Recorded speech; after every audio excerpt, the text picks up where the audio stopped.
नमस्कार दोस्त, आज हम बात करने वाले हैं एक ऐसे इशू की जो भारत में एक इमरजेंसी बन चुका है, यानी कि एयर पोल्यूशन। एयर पोल्यूशन की वजह से हर सांस के साथ हमारे लंग्स, हार्ट और इम्यूनिटी को एक स्लो पॉइजन मिल रहा है। इंडिया में हर साल लगभग 1 मिलियन लोग एयर पोल्यूशन से मर जाते हैं, लेकिन सबसे शॉकिंग बात यह है कि इवन कुछ इम्प्रूवमेंट्स के बाद भी हमारी एयर क्वालिटी अब भी डेंजरस है। यह वीडियो एक वेकअप कॉल है कि हमें इस एयर पोल्यूशन से निपटना ही पड़ेगा। 2019 में गवर्नमेंट ने नेशनल क्लीन एयर प्रोग्राम यानी कि एनकैप लॉन्च किया, जिसका टारगेट था 20 to 30% पीएम रिडक्शन करना बाय 2024। लेकिन इस टारगेट को 2022 में रिवाइज करके 2026 तक 40% रिड्यूस करने का एम किया गया। रिपोर्ट्स के मुताबिक अक्रॉस इंडिया में पीएम लेवल्स में 26.84% की गिरावट आई है और एनकैप सिटीज ने 24.45% का रिडक्शन देखा गया है। सुनने में तो अच्छा लग रहा है, लेकिन दिल्ली का पीएम 2.5 लेवल अभी भी 107 माइक्रोग्राम पर मीटर क्यूब है।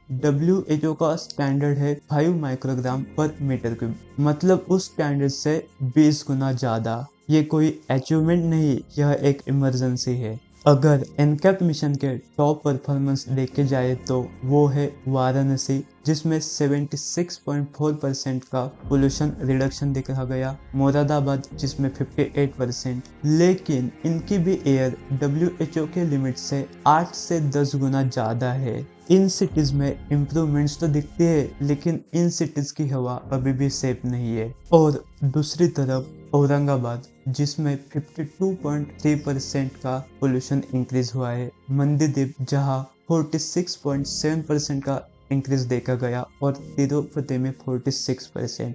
यह ग्रोथ अनकंट्रोल्ड इंडस्ट्रियलाइजेशन और ओवर प्लानिंग की वजह से हो रही है। इन सिटीज की हवा पॉइजनस होती जा रही है। चलो अब देखते हैं मेट्रो सिटीज की क्या हकीकत है। दिल्ली, जिसमें पीएम 2.5 लेवल 107 माइक्रोग्राम पर मीटर क्यूब है, पिछले कुछ सालों से स्लाइट इम्प्रूवमेंट है, लेकिन अगर ग्लोबली देखा जाए तो ये city one of the worst cities में आती है एयर पोल्यूशन में।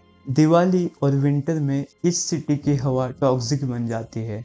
मुंबई में स्लाइड इंक्रीज देखा गया, फ्रॉम 35.2 टू 36.1। कोस्टल ब्रिज की वजह से इस सिटीज में पोल्यूशन कंट्रोल करना इजी होता है, लेकिन लोकलाइज पोल्यूशन जैसे माझगांव जैसे एरियाज, इनकी वजह से इस सिटी की हवा भी डेंजरस है। कोलकाता, हैदराबाद, लखनऊ, पुणे, इन सब में थोड़ा इम्प्रूवमेंट देखा गया, लेकिन अभी भी इस सिटीज में से कोई भी WHO के सेफ लेवल्स के आसपास भी नहीं है। इसका मतलब हमारे देश की क्लीनर सिटीज भी 6 से 10 गुना ज्यादा ऊपर है हेल्दी लिमिट्स के। 2023-24 में 99 सिटीज में पोल्यूशन इंक्रीज हुआ, जिसमें से इनकैप सिटीज में भी 21.6% का स्पाइक देखा गया और नॉन इनकैप सिटीज जैसे कि गुरुग्राम और श्री गंगानगर अब नए हॉटस्पॉट्स बन गए हैं। क्या सिर्फ इनकैप सिटीज को मॉनिटर करना सही है? तो इसका आंसर है क्लियरली नहीं। हमें पूरे देश को मॉनिटर करना होगा इस प्रॉब्लम से निपटने के लिए। तो चलिए कुछ ग्लोबल एग्जांपल्स देखते हैं। लंदन, जिसने कंजेशन प्राइसिंग और अल्ट्रा लो एमिशन जोन्स के तहत ट्रैफिक और एमिशंस में पोल्यूशन ड्रास्टिकली कम किया। सोल, साउथ कोरिया की सिटी, जिसने इंडस्ट्रियल रिलोकेशन और स्ट्रिक्ट व्हीकल इंस्पेक्शन से एयर को बेहतर बनाया। बीजिंग में कोल बैन्स, मास पब्लिक ट्रांजिट और सेंट्रलाइज्ड एनर्जी रिफॉर्म्स ने ड्रास्टिक इम्प्रूवमेंट लाए। 2013 से 17 में इस सिटी में 35% रिडक्शन देखा गया। पेरिस में पेडेस्ट्रियनाइजेशन और साइकिलिंग इंफ्रास्ट्रक्चर ने ट्रैफिक पोल्यूशन को कम किया। इन कंट्रीज ने स्ट्रिक्ट पॉलिसी, पब्लिक पार्टिसिपेशन और टेक्नोलॉजी यूज करके हमारे देश को भी जरूरत है। तो अब देखते हैं कि इंडिया में क्या मेजर इश्यूज है। पहला तो ऑब्वियस है weak enforcement of existing rule. हमारा एडमिनिस्ट्रेशन जो एग्जिस्टिंग रूल्स है उनकी भी इन्फोर्समेंट अच्छे से नहीं कर पा रहा। दूसरा रीजन है कि इंडिया में vehicle growth public transit growth से कई गुना ज्यादा है, जिसकी वजह से और एयर पोल्यूशन हो रहा है। तीसरा इशू है garbage burning, specially in rural and peri urban areas. इन एरियाज में प्रॉपर गार्बेज डिस्पोजल प्लानिंग ना होने की वजह से यहाँ के लोग गार्बेज को बर्न कर देते हैं, जिससे कि टॉक्सिक गैसेस हमारी हवा में फैल जाती है। और एक बड़ा इशू है delay in action plan execution, जो हमें देश के हर कोने में दिखाई पड़ता है। पॉलिटिकल डिनायल और blame game during winter spikes. हम सब ने देखा है कि कैसे पॉलिटिकल पार्टीज में इस इशू की वजह से ब्लेम गेम चलता है, खास की दिल्ली में। और एक इशू है urban planning without environmental consideration. और इन सबसे बड़ी प्रॉब्लम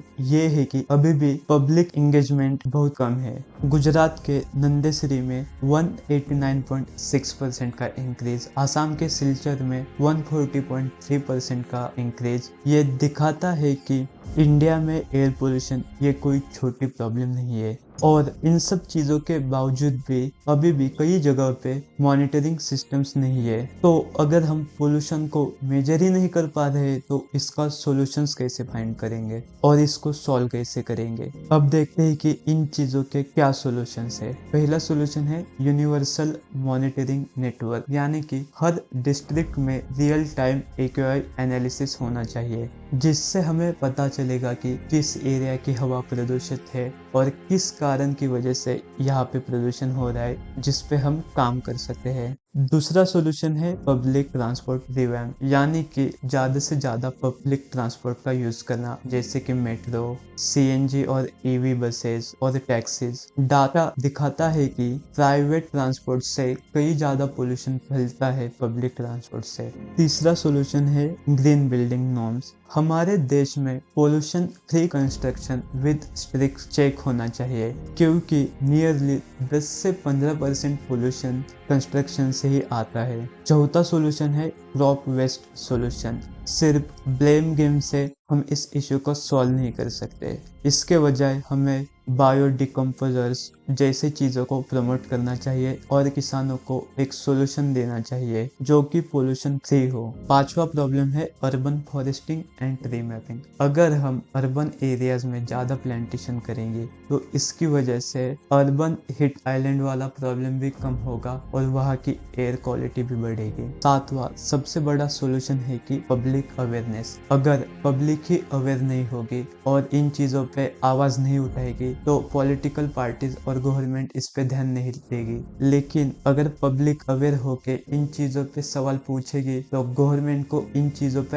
एक्ट करना पड़ेगा। तो इसीलिए पब्लिक अवेयरनेस होना काफी जरूरी है और इन चीजों पे आवाज उठाना सबसे जरूरी बात है, तभी गवर्नमेंट इसमें स्ट्रिक्ट एक्शंस लेगी। अब देखते हैं कि कॉमन सिटीजन्स का क्या रोल हो सकता है इसमें। हमें ज्यादा से ज्यादा पब्लिक ट्रांसपोर्ट का यूज करना चाहिए। वेस्ट को बर्न करने की बजाय सेग्रीगेशन करके हमें वेस्ट को लोकल अथॉरिटी के पास देना चाहिए। घर के आसपास पेड़ लगाने चाहिए और पोल्यूशन इश्यूज के लिए लोकल अथॉरिटी को रिपोर्ट करना चाहिए। भारत का एयर पोल्यूशन क्राइसिस सिर्फ एक इन्वायरमेंटल या हेल्थ इशू नहीं है, ये डेवलपमेंट और सर्वाइवल का भी इशू है। हम फ्यूचर तभी सिक्योर कर सकते हैं जब उस जगह की हवा साफ हो। ग्लोबल एग्जांपल्स ने दिखाया है कि political will, science based policy और लोगों का पार्टिसिपेशन से हवा को साफ किया जा सकता है। आपका हर एक एक्शन मैटर करता है। छोटी छोटी चीजें जैसे कि प्लास्टिक को ना जलाना, सीएनजी या ईवी व्हीकल्स का यूज करना, दूसरों को एजुकेट करना,